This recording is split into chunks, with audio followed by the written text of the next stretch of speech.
बात कर रहे थे आपके सामाजिक विज्ञान में 5वें पाठ के लोकतंत्र के बारे में, जिसने हमने आज इसकी तीसरी क्लास करेंगे। हमने पीछे 2 क्लासें इसकी कर चुके हैं, आज हम इसकी तीसरी क्लास करने जा रहे थे। देखो आज हम पढ़ेंगे लोकतंत्र की प्रमुख विशेषता और लोकतंत्र के जो गुण हैं उसके बारे में पढ़ेंगे। तो शुरू करते हैं अपने लोकतंत्र की प्रमुख विशेषताएं क्या क्या है उसके बारे में, यानी लोकतंत्र की क्या क्या विशेषताएं हैं उसके बारे में पढ़ेंगे। तो सबसे पहला है जनता का शासन।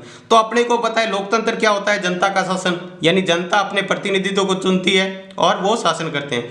तो शासन प्रणाली के रूप में लोकतंत्र संपूर्ण जनता का शासन होता है, यानी लोकतंत्र क्या होता है, जनता का शासन होता है। यहाँ जनता का अर्थ संपूर्ण जन समूह, यानी जनता का अर्थ किससे है, संपूर्ण जन समूह, यानी पूरा का पूरा जन समूह, जिसमें प्रत्येक व्यक्ति की बात की जाती है, यानी हर व्यक्ति को साथ में लेकर इसमें चला जाता है।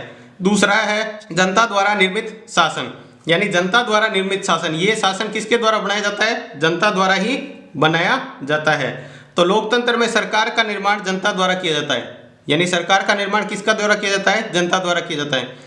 इसमें जनता अपने प्रतिनिधि चुनती है और प्रतिनिधि सरकार का निर्माण करते हैं। जनता क्या करती है, इसमें प्रतिनिधि अपन चुनाव करते हैं और चुनाव के द्वारा बाद में क्या बनता है, अपनी सरकार बनती है। तो यानी जनता ही क्या करती है, अपने प्रतिनिधित्व को चुनती है और वो क्या करते हैं, सरकार का निर्माण करते हैं। अगर जनता चाहे तो अगर मान लो वो अपने पद के अनुसार कार्य नहीं कर रहा, जनता के हित में कार्य नहीं कर रहा, तो जनता चाहे तो उसको अपने अवधि से पहले, यानी जो 5 साल का शासन होता है उससे पहले भी उसको हटा सकती है।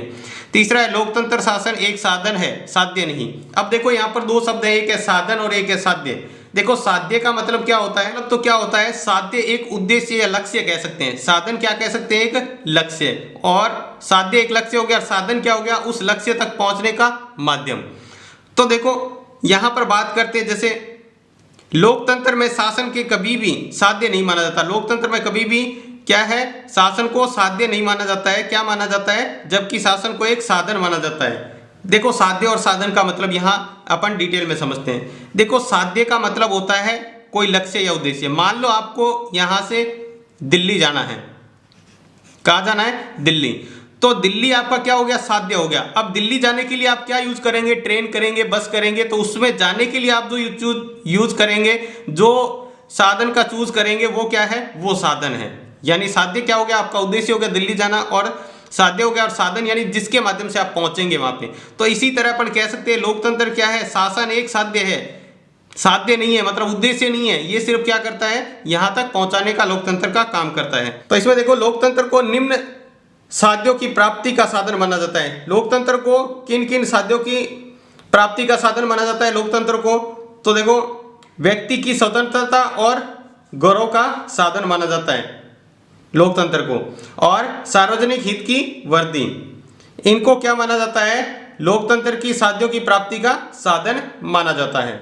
इसके बाद है अगला जनता के प्रति उत्तरदायी शासन, यानी इसकी अगली विशेषता है जनता के प्रति, यानी जो शासन होता है वो किसके लिए चलता है, जनता के लिए कार्य करता है। लोकतंत्र में शासन प्रणाली लोक प्रभुत्व के सिद्धांत को स्वीकारती है, यानी लोक प्रभुत्व को सिद्धांत को स्वीकारती है। अतः लोकतंत्र में शासन अपने कार्यों के लिए जनता के प्रति उत्तरदायी रहता है। यानी लोकतंत्र में शासन क्या करता है, वही कार्य करता है जो जनता के हित में होते हैं, जनता के लिए जो सही होते हैं वही कार्य, और जो जनता जो चुनती है वही कार्य क्या करता है, शासन करता है उसके लिए, जनता के लिए।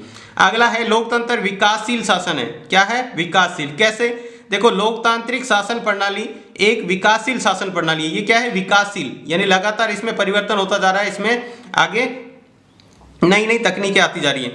क्योंकि प्रारंभ में व्यक्तिवादी लोकतंत्र था, प्रारंभ में क्या था, व्यक्तिवादी, व्यक्तिवादी के बाद क्या आया, उदारवादी लोकतंत्र, उसके बाद में क्या आया, उदारवादी लोकतंत्र, और उदारवादी में बदल गया। उसके बाद में वर्तमान में इसे क्या कहते हैं, लोक कल्याणकारी धारणा से संबंधित है। इसका वर्तमान में पहले व्यक्तिवादी था लोकतंत्र, उसके बाद उदारवादी लोकतंत्र में बदल गया, और आज क्या है, वर्तमान में लोक कल्याणकारी धारणा से संबंधित है। यानी लगातार इसको जनता के हित में इसको क्या हो, लगातार परिवर्तन होते जा रहे हैं, और जिसमें लगातार परिवर्तन होता है तो उसे क्या कहते हैं, विकासशील, जो अच्छे के लिए लगातार परिवर्तन होता है। उसके बाद है लोकतंत्र का आलोचनात्मक परीक्षण। लोकतंत्र का आलोचनात्मक परीक्षण में इसके अंदर अपन पढ़ेंगे, इसके लोकतंत्र के गुण भी पढ़ेंगे और इसके पढ़ेंगे दोष भी, गुण और दोष दोनों पढ़ेंगे, क्या इसकी अच्छाइयाँ और क्या इसकी बुराइयाँ हैं। तो लोकतंत्र के पहले गुण देख लेते हैं। तो आज अपन इसके बारे में बात करेंगे। सार्वजनिक हित में वर्दी। सार्वजनिक हित में वर्दी क्या होता है? लोकतंत्र शासन का संचालन जनता के प्रतिनिधियों द्वारा किया जाता है। यानी लोकतंत्र में जो भी शासन चलता है वो किसके द्वारा? जो जनता द्वारा प्रतिनिधि चुने जाते हैं। अपन चुनाव करके जिन प्रतिनिधियों को चुनते हैं वही क्या करते हैं? शासन चलाते हैं। ये जनप्रतिनिधि सार्वजनिक हित में शासन करते हैं। ये क्या करते हैं? सार्वजनिक हित में। सार्वजनिक हित मतलब क्या होता है? जनता की अच्छाई के लिए, जो जनता के लिए सही है उसके उस पर शासन करते हैं। लोकतंत्र में शासन जनता के प्रति उत्तरदायी होता है। लोकतंत्र में क्या होता है? शासन जनता के प्रति उत्तरदायी होता है। यानी जैसा जनता चाहती है वैसा ही क्या होता है उसके अंदर शासन चलता है। जो प्रतिनिधि जो शासन चलाते हैं वो जनता के अनुसार ही चलाते हैं।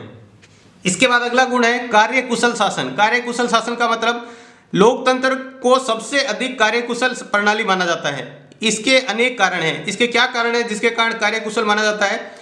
इस शासन में नीतियां जनमत के अनुसार बनाई जाती है। यानी जो नीतियां बनाई जाती है वो सारी सारी जनमत के अनुसार, जनमत मतलब जनता के मत के अनुसार, जैसा जनता कहती है उसके अनुसार ही नीतियां बनाई जाती है। और जन सहयोग भी लागू होती है। और जन सहयोग यानी जनता जैसा चाहती है तभी उसको लागू किया जाता है, अन्यथा लागू नहीं किया जाता है। इसीलिए क्या कहते हैं? लोकतंत्र को कार्यकुशल शासन कहा जाता है। उसके बाद है सार्वजनिक शिक्षा का साधन। लोकतंत्र को सार्वजनिक शिक्षा का साधन माना जाता है। देखो, लोकतांत्रिक शासन में जनता साधनों तथा अन्य आम चुनावों के माध्यम से विभिन्न समस्याओं पर विचार प्रकट करती है।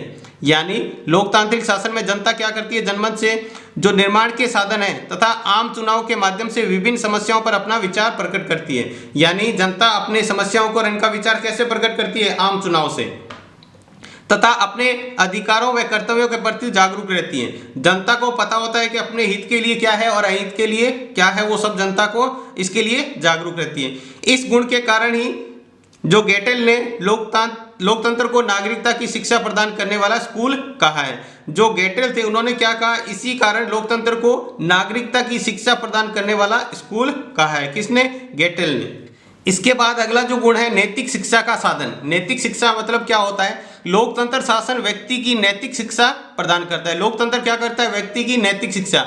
नैतिक मतलब समाज से रिलेटेड जो शिक्षा प्रदान करता है वो है। इसमें देखो, दो लोगों के मत इसके अनुसार है। यानी ऐसा किसके कहा? ब्राइस के अनुसार। ब्राइस ने क्या कहा? जब लोकतंत्र में व्यक्ति को राजनीतिक अधिकार मिलते हैं तो वह व्यक्तित्व का विकास होता है। जब व्यक्ति को क्या है? राजनीतिक अधिकार मिलते हैं। जब लोकतंत्र में क्या होता है? व्यक्ति को राजनीतिक अधिकार मिलते हैं तो उसके व्यक्तित्व में विकास होता है। ठीक है। दूसरा है लोवेल के अनुसार। ये तो था ब्राइस के अनुसार। लोवेल ने क्या कहा? लोकतंत्र व्यक्ति की नैतिकता और पवित्रता की भावना को मजबूत करता है। यानी लोकतंत्र क्या करता है? व्यक्ति की नैतिकता को, यानी समाज से रिलेटेड उसकी जो नैतिक कर्तव्य है उससे, और पवित्रता की भावना को मजबूत करता है। अगला जो गुण है देशभक्ति की शक्ति। लोकतंत्र राष्ट्र प्रेम की भावना का भी विकास करता है। लोकतंत्र इनका तो विकास करता ही है, साथ में राष्ट्र की भावना का भी विकास करता है। लोकतंत्र में राज्य को किसी शासन वर्ग की संपत्ति नहीं माना जाता। अब लोकतंत्र में मान लो अपने सरकार को चुन लिया तो ये नहीं है कि सरकार की सारी संपत्ति हो गई। ठीक है, उसमें सरकार की संपत्ति नहीं माना जाता है, किसी शासन वर्ग की संपत्ति को नहीं माना जाता है, जबकि इसे जनता की संपत्ति माना जाता है। इसे ये माना जाता है कि सारी की सारी संपत्ति किसकी है? जनता की है। इससे जनता में राष्ट्र के प्रति प्रेम तथा अपनत्व की भावना विकास होता है। अगर अपन कहते हैं जैसे ये जो सारी संपत्ति है वो जनता के लिए है, तो जिससे क्या होता है? जनता में राष्ट्र के प्रति प्रेम भाव और अपनत्व की भावना विकास होता है, जिससे देशभक्ति की उसके अंदर जागृति उत्पन्न होती है। इसके बाद है क्रांति से सुरक्षा। देखो, क्रांति से सुरक्षा कैसे? क्रांति की आशंका ऐसे राज्यों में होती है जहां शासन शक्ति किसी एक वर्ग के हाथों में होती है। अब देखो, क्रांति की आशंका कहां होती है? जैसे अपने क्रांति सुनते हैं तो क्रांति क्यों हुई थी? क्योंकि शासन वर्ग एक ही चलाता था। अपने 1857 की क्रांति, और ये क्यों हुई थी? क्योंकि वहां पर शासन किसका चलता था? सिर्फ अंग्रेजों का शासन चलता था, जनता की कहीं सुनवाई नहीं होती थी। इसलिए जनता उसके खिलाफ क्या कर दी थी? क्रांति कर दी थी। ठीक है, तो यहां पर देखो, ऐसे राज्यों में या ऐसे देश में क्रांति होती है जहां पर क्या होता है? जो शासन वर्ग होता है वो एक वर्ग के हाथों में होता है। एक ही, जैसे राजतंत्र कह सकते हैं, जैसे राजा चलाते हैं, तो वहां क्या होता है? क्रांति की आशंका होती है। लोकतंत्र में इससे एकदम विपरीत है। लोकतंत्र क्या है, इसके एकदम विपरीत है, क्योंकि जनता ने खुद ने चुना है तो जनता क्यों उसके खिलाफ क्या क्रांति करेगी, तो इससे क्रांति की आवश्यकता ही नहीं होती। लोकतंत्र में शासन जनता के प्रति उत्तरदायी होता है, जबकि लोकतंत्र खुद क्या करता है, जैसा जनता चाहती है वैसा करता है, तो इसमें क्रांति की कोई उम्मीद ही नहीं रहती है। उसके बाद है समानता और स्वतंत्रता पर आधारित शासन। लोकतंत्र व्यक्तियों की जाति, धर्म, भाषा, लिंग और धन आदि के आधार पर भेदभाव नहीं करता है। लोकतंत्र इन सभी के आधार पर किसी भी लोग में भेदभाव नहीं करता है। जाति से संबंधित, धर्म से संबंधित, भाषा या लिंग से या धर्म से इन संबंधित कोई भी इसके आधार पर व्यक्तियों में भेदभाव नहीं करता है। यह सभी व्यक्तियों के लिए विधि की समानता तथा विधि के समान व संरक्षण के विश्वास करता है। ये कहता है कि सभी के सभी क्या हैं, समान हैं। इसके आधार पर व्यक्तियों में कोई भिन्नता नहीं है और सारे के सारे कानूनी तौर पर क्या है, विधि का मतलब क्या होता है, कानून से समान संरक्षण के विश्वास करता है। इसके बाद जो अगला गुण है, स्वतंत्र व निष्पक्ष न्यायपालिका की स्थापना। जो लोकतंत्र है वो स्वतंत्र और निष्पक्ष न्यायपालिका की स्थापना करता है। इसके अंदर लोकतंत्र में स्वतंत्र व निष्पक्ष न्यायपालिका की स्थापना की जाती है, जो व्यक्तियों को कार्यपालिका तथा व्यवस्थापिका की अत्याचार से बचाती है और व्यक्ति की स्वतंत्रताओं की रक्षा करती है। यानी जो लोकतंत्र के अंदर ऐसी न्यायपालिका बनाई जाती है जो अगर मान लो किसी व्यक्ति के खिलाफ अत्याचार हो रहा है, कार्यपालिका व्यवस्थापिका उसके ऊपर अत्याचार कर रही है, तो उसको उससे बचाता है और व्यक्ति की स्वतंत्रताओं की रक्षा करता है। यानी व्यक्ति के जो मूल कर्तव्य है, उनकी जो स्वतंत्रता है व्यक्ति की, वो उसके रक्षा करता है, उसको वो प्रदान करता है। इसके बाद देखो जो अगला गुण है, कला, साहित्य, संस्कृति व विज्ञान की प्रगति में सहायक। यानी लोकतंत्र इन सभी में सहायक होता है। कैसे? लोकतंत्र कला, साहित्य, संस्कृति व विज्ञान पर किसी प्रकार की अनुचित नियंत्रण नहीं करता है। यानी जो उचित नहीं है वो कोई नियंत्रण नहीं लगाता, जहां तक सही है तो उस पर कोई नियंत्रण नहीं लगाता, ठीक है, अपितु इसका विश्वास चाहता है, जबकि इसका क्या चाहता है, विकास चाहता है। यानी जिस इसके अंदर क्या हो, यानी कला में, साहित्य में, संस्कृति में और विज्ञान में क्या हो, ज्यादा से ज्यादा विकास हो, ये चाहता है लोकतंत्र। लोकतंत्र की तुलना में अभिनायकवाद में इन सभी क्षेत्रों पर नियंत्रण होता है। यानी लोकतंत्र की तुलना में अभिनायकवाद का मतलब होता है राजतंत्र। राजतंत्र में क्या होता है, इन सभी पर नियंत्रण होता है। जैसा राजतंत्र चाहता है वहीं तक कला में, साहित्य में, संस्कृति और विज्ञान में कार्य होता है। उसके परमिशन के बिना, चाहे उचित हो चाहे अनुचित हो, कोई भी कार्य नहीं कर सकते। इसके बाद अगला है संविधानवाद में आस्था। लोकतंत्र संविधानवाद में आस्था रखता है। लोकतंत्र क्या करता है, संविधानवाद में आस्था रखता है, यानी जैसा संविधान में है उसी के अनुसार कार्य होता है। कि लोकतंत्र व्यक्ति की स्वेच्छाचारी शासन के स्थान पर विधि के शासन में विश्वास करता है। स्वेच्छाचारी मतलब कोई अपनी इच्छा से कोई शासन करे, उसकी बजाय जो विधि में यानी जो कानून में लिखा हुआ है उसके अनुसार शासन में विश्वास करता है लोकतंत्र। और वह ऐसी विधि को स्वीकार करता है जो व्यक्ति की स्वतंत्रता को स्वीकार करे, और ऐसे कानून या विधि को स्वीकार करता है लोकतंत्र जो क्या हो, व्यक्ति की स्वतंत्रता को क्या करे, स्वीकार करे, जो व्यक्ति को इतनी स्वतंत्रता दे जो उसके लिए सही हो। इसके बाद अगला जो गुण है, शक्तिशाली शासन व्यवस्था।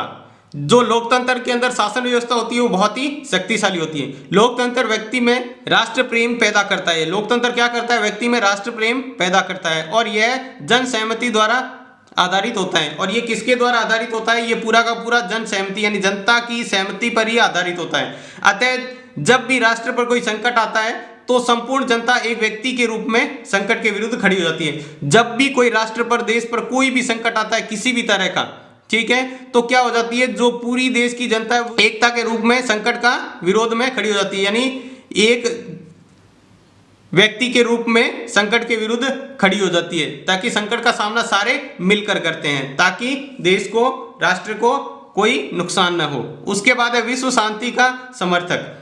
लोकतंत्र विश्व शांति व सहयोग में आस्था रखता है। लोकतंत्र क्या करता है, विश्व में शांति चाहता है और उसके सहयोग में आस्था रखता है। यह शांतिपूर्वक व सह अस्तित्व में विश्वास करता है। यह किसी भी तरह के लड़ाई दंगों में इसमें विश्वास नहीं करता है, ठीक है, ये शांति और सह अस्तित्व में विश्वास करता है।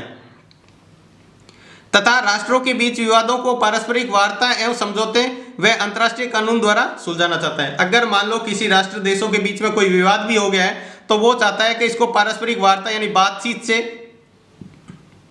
यानी उस मान लो विवाद के अंदर बातचीत से या तो उसको सुलझाया जा सके, अगर कोई समझौता करके सुलझाया जा सके, या फिर इसके अलावा एक अंतर्राष्ट्रीय कानून भी होता है, उस कानूनी तौर पर उसको सुलझाया जा सके, तो वो उस तरह से सुलझाना चाहेगा, ना कि उससे युद्ध करके या कोई किसी तरह का नुकसान पहुंचाए बगैर उसको हल करने की कोशिश करता है। ये था विश्व शांति का समर्थक। तो ये थे जो लोकतंत्र के मुख्य गुण।